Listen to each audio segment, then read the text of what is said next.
ചന്തയും പൂഴ്ത്തിവെപ്പുമാണെന്നുള്ള കാര്യം കഴിഞ്ഞ ദിവസം തന്നെ കേന്ദ്രം സൂചിപ്പിച്ചിരുന്നു, മന്ത്രി സൂചിപ്പിച്ചിരുന്നു പാർലമെന്റിൽ തന്നെ.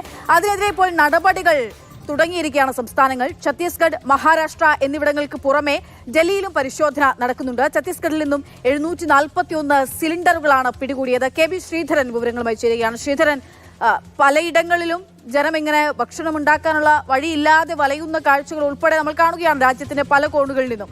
അതിനിടയിലാണ് ഈ കരിഞ്ചന്തയും പൂഴ്ത്തിവെപ്പും ഒക്കെ നടത്തുന്ന ഒരു വിഭാഗം ഇങ്ങനെ കഴിച്ചു കൊടുത്ത് വളരുന്നത് എന്നുള്ളതാണ്. ഇപ്പോൾ എങ്ങനെയാണ് നടപടി സ്വീകരിക്കുന്നത്?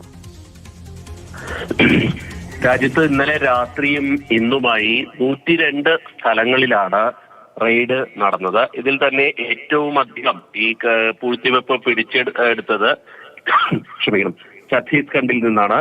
702 സിലിണ്ടറുകൾ അവിടുന്ന് പിടിച്ചെടുത്തിട്ടുണ്ട്. അതുപോലെ തന്നെ മഹാരാഷ്ട്രയിലും കാര്യമായിട്ട് റെയ്ഡ് നടക്കുന്നുണ്ട്.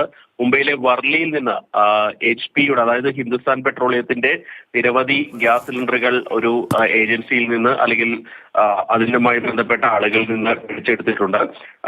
ഡൽഹിയിലും വ്യാപക പരിശോധന നടക്കുന്നുണ്ട്.